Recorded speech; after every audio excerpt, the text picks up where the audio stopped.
Hello everyone, आपका एडुसर्वो में स्वागत है। टिप्स एंड ट्रिक्स में काइनेमेटिक्स की मोशन अंडर ग्रेविटी की एक ट्रिक आपके साथ शेयर कर रहे हैं। देखिए, एक बॉल है, ये जो बॉल है ये इनिशियल वेलोसिटी u से अपवर्ड थ्रो की गई, ठीक है, और ये किसी पर्टिकुलर हाइट को एक बार जाते समय कवर करेगी और एक बार उसी पर्टिकुलर हाइट पर आते समय होगी। हमसे अगर ये कहा जाए कि अपवर्ड जर्नी में जाते समय ये पर्टिकुलर हाइट h पर पहुंचने में t1 समय लेती है या t1 सेकेंड इसको लगता है, कितना यहाँ तक आने में ग्राउंड से, ठीक है, जब ये थ्रो किया गया तो इसको t1 सेकेंड लगा यहाँ तक पहुँचने में, इस पर्टिकुलर हाइट h तक पहुँचने में। फिर हमसे कहे कि कितने समय के बाद ये दोबारा उसी हाइट पर होगा, इस t1 के बाद कितना समय और लगेगा इसको कि ये इस हाइट पर होगा। क्लियर है? तो हमको वो ड्यूरेशन बताना है अगर कि उस हाइट पर अगर पहली बार t1 सेकेंड में हुआ तो अब उसके बाद कितना टाइम ये और लेगा दोबारा उसी हाइट तक आने में। तो देखिए, अगर हम ये इक्वेशन यूज करें, second equation h equals to u t minus half g t square. Clear? Motion under gravity के लिए ये इक्वेशन ऑफ मोशन की सेकेंड इक्वेशन। यहाँ से देखिए, एक हाइट के लिए हमारे पास टाइम के कितने रूट हैं? दो। इसका मतलब एक ही हाइट को ये दो बार कवर करेगा, एक बार जाते समय और एक बार आते समय। तो यहाँ से अगर हम टाइम कैलकुलेट करें इसको सॉल्व करते हुए तो देखिए ये हमारा हो जाएगा, इसे सिंप्लीफाई कर लेते हैं, 2h equals to 2ut minus g t square. Clear?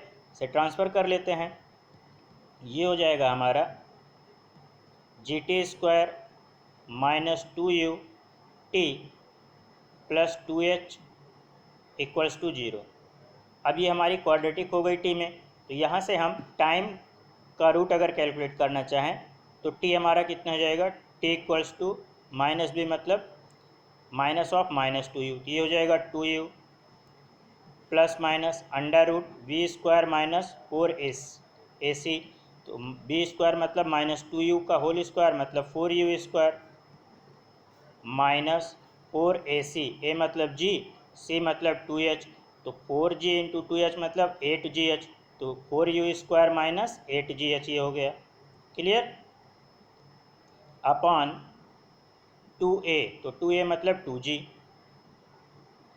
तो यहाँ से देखिए, अगर हम इसको सॉल्व करते हैं सिंप्लीफाई, यहाँ से मैं 4 अंडर रूट से बाहर लिख लेता हूँ तो ये हमारा हो जाएगा t equals to 2u plus minus 2 under root u square minus 2gh upon 2g। Clear? अब देखिए यहाँ पर जो हमारा है ये इतना टर्म, ये यू स्क्वायर माइनस 2gh, इसको अगर हम देखें तो जो थर्ड इक्वेशन होती है हमारी v square equals to u square minus 2gh, इस थर्ड इक्वेशन के अकॉर्डिंग ये हमारी क्या है, इस पर्टिकुलर हाइट h पर, ठीक है, ये वेलोसिटी, ठीक है, थर्ड इक्वेशन से पर्टिकुलर हाइट पर हम फाइनल वेलोसिटी कैलकुलेट कर लेंगे। तो इस we you square minus 2gh को हम वी स्क्वायर सब्सटीट्यूट कर सकते हैं, और ये क्या है, अंडर रूट में है, ये पूरा टर्म क्या है हमारा अंडर रूट में, तो अंडर रूट वी स्क्वायर मतलब वी हो जाएगा। तो हमारा टी कितना हो जाएगा, टी इक्वल्स टू हमारा आया 2u plus minus 2v/2g। Clear? या फिर हम इसको लिख सकते हैं u t equals to u plus minus v/g। Clear? अब देखिए नेक्स्ट पेज पे हम इसको कर लेते हैं। तो t के हमारे पास दो रूट थे, हमारे पास t आया है t equals to u plus minus v/g, ठीक है। तो एक ही पर्टिकुलर हाइट पर ये दो बार होगा, एक बार अगर हम इसमें से t के जो दोनों रूट हैं एक बार उसको t1 लिख रहे हैं और एक बार t2।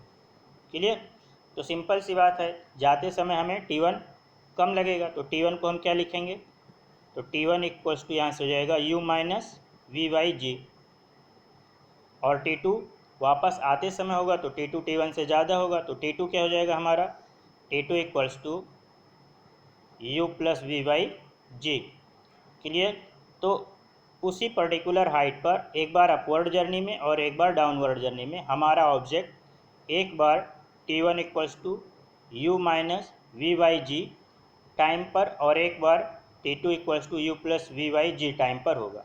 अब हमसे कह रहा है कि दोबारा उसी हाइट पर कितनी देर बाद, मतलब पहली बार, देखिए पहली बार जब इस हाइट पर पहुंचा तब तो t1 समय लिया, अब t1 के बाद कितना समय लेगा कि ये यहाँ इस हाइट पर फिर से होगा। तो इसका मतलब क्या है, हमें t2 माइनस टी1 कैलकुलेट करना। अगर ये दोबारा यहाँ से, ठीक है, जब इसकी जर्नी स्टार्ट हुई यहाँ तक आने में t2 समय लिया, तब t1 का पर t1 से बाद, ठीक है, t1 के बाद यहाँ तक आने में कितना समय लेगा ये, तो ये समय हो जाएगा हमारा t2 माइनस टी1।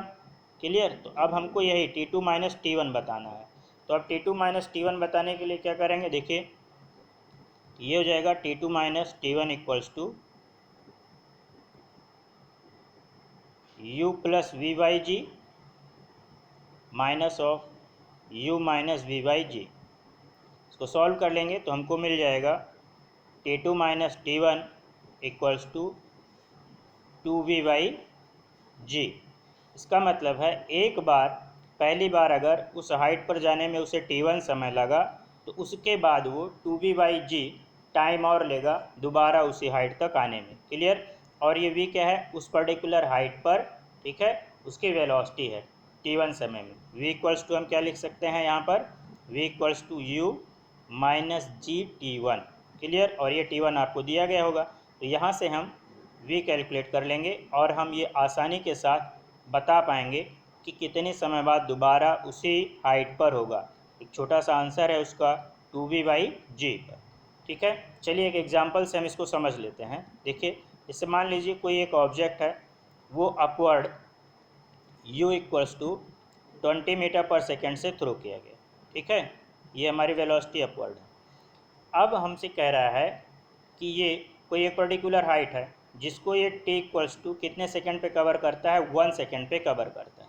तो फिर हमसे कह रहा है कि ये उसी हाइट पर कितने समय बाद आएगा। ठीक है, दोबारा से उसी हाइट पर कितने समय बाद होगा।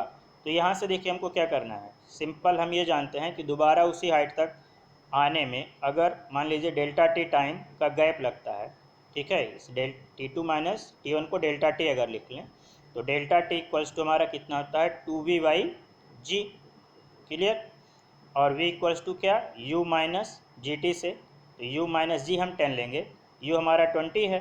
ठीक है, तो इसको लिख दे रहे हैं 2 इंटू यू को हम 20 सब्सटीट्यूट कर दे रहे हैं, तो 20 माइनस जी मतलब 10 और t मतलब 1। ठीक है, अपॉन कितना, g मतलब 10, तो ये कितना हुआ 2 इंटू 20 माइनस 10 मतलब 10, तो 2 इंटू 10 बाई 10।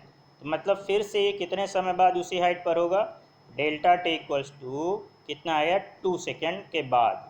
क्लियर। तो 2 सेकेंड बाद ये फिर से उसी हाइट पर होगा।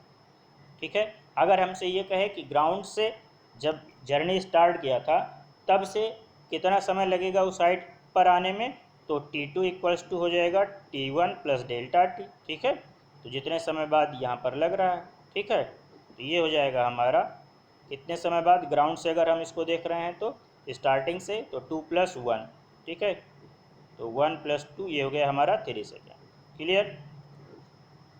तो होपफुली आपको ये ट्रिक समझ में आई होगी और इसको यूज़ करते हुए आप तुरंत जो है मुश्किल से 10 से 15 सेकंड में आप आंसर दे सकते हैं कि सेम हाइट तक आने में कितना समय और लेगा। तो कितना समय और लेगा 2v बाई जी, और v क्या है, उस t समय पर जितनी हाइट को कवर किया था उसकी वेलोसिटी है। ठीक है, तो इस इक्वेशन को यूज करते हुए आप 10 सेकंड में आंसर दे सकते हैं। फिर किसी दूसरी ट्रिक में आपसे मिलेंगे। Thank you.